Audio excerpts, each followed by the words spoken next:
Hello, I'm the new scary story narrator on the block, and I know I'm new, and I know that I'm not the biggest, and I know I don't have the best equipment, but I strive to give you the best content I possibly can. All of these stories, or both of them rather, are from Reddit. I will be giving credit to the author both before the story begins and in the description. Without further ado, please sit back, relax, enjoy. Jealous husband meets babysitter with an axe after wife cheats on him. Submitted by Lamorphe. This happened ages ago when I used to babysit.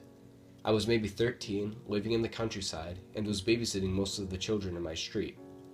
This particular neighbor would love to go out on Wednesday, because there was this Latin dance class going on in a nearby bar. So I was used to babysitting for her, and I knew she'd always come back very late. That specific night, the oldest out of the three was a little difficult and didn't want to go to sleep. I struggled with putting him to bed and afterwards was tired. I studied my math a little afterward, and around midnight decided to take a nap until the kid's mom came back. A few minutes after falling asleep, I hear someone frantically knocking on the door, trying to open it. It was the neighbor with her two young children.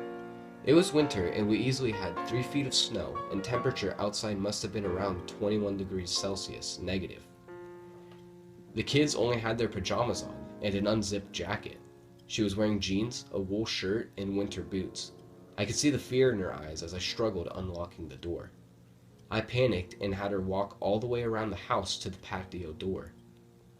When she got in, she quickly told me to bring all the children downstairs, turn off the lights, and to not answer the door to anyone. The kids kept asking, "Who is Daddy gonna kill? Who is Daddy gonna kill?" And she kept muting them, saying nothing was going to happen, and then she left. I woke up all the kids, brought them all in the playroom in the basement, and asked them to play silently. The oldest, who had been long asleep, was asking what was going on, and I kept telling him it was a special occasion where he could play late with his neighborhood friends. I calmed down the other two, telling them no one was going to die, but in my mind, my time had come. I could see myself being shot while trying to protect the kids. I was trying to figure out how to stay alive, or at least how to keep them alive.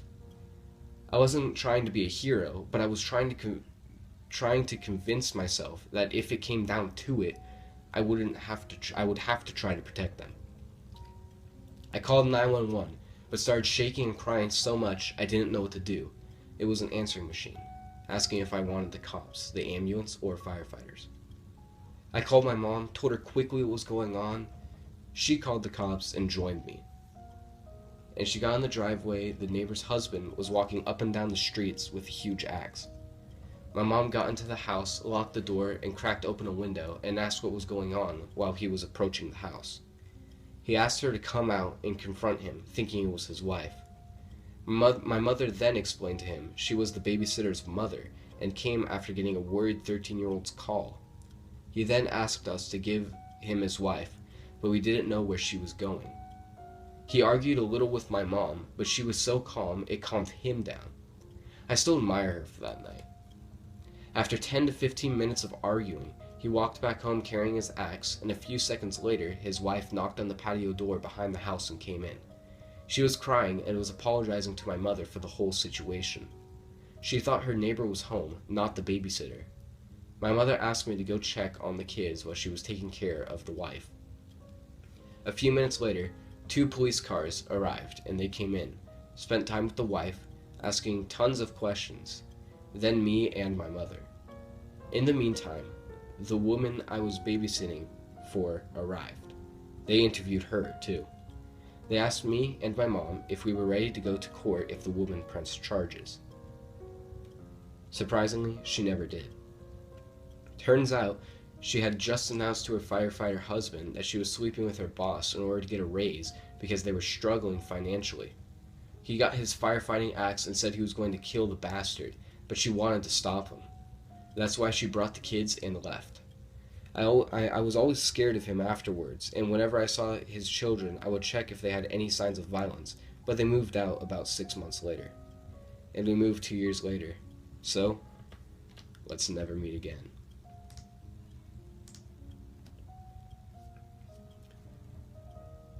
Lucky my sister was there. Submitted 4 days ago by Kadashera. For my story, I think you need a little backup. My grandparents have this little house close to the sea in a residential street. There, it's almost full of old people, and in summer, full of kids, so it was quite a peaceful place where a kid could walk without being afraid, or so I thought. When I was maybe 6 or 7, my sister and I were home alone in this residential house, and none of my friends were out. My sister, being 3 years older than me, was watching TV and didn't want to play with me, so I took a ball and went out to play. A few minutes later, after I got bored and sat at the entrance of the house thinking and feeling a bit lonely. My sister has always been a bit paranoid, so she went to check up on me a couple of times, but this time was different. She didn't want to watch TV anymore and sat by me. We talked and joked around like some kids would. Then we noticed a car speeding in the streets. We thought nothing of it, except that those people were crazy to drive that fast. Then, a couple minutes, we saw that car pass again and again. At this point, my sister was freaking out, while I was confused as why those people would pass again and again. I first thought that maybe they took the wrong direction and got lost. Oh boy, I was wrong. That car passed one more time, but this time entered the residence and parked the car right in front of us. The windows were pitch black. My sister got up and so did I. The window rolled down, only to show 4 men in the car.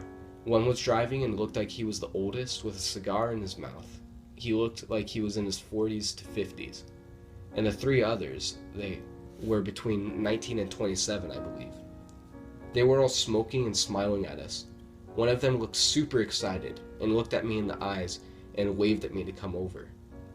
Then, at our door, waited for us to come out. 20 minutes later, they were gone. When I think about it, I'm seriously scared, and thanks to my sister. But still, I wonder what would have happened if my sister didn't stop watching TV, or if those guys tried to break in. Please be careful when you're outside. Oh, and to those creepy men, let's not meet again. By the way, sorry for any grammar, spelling mistakes. English isn't my main language.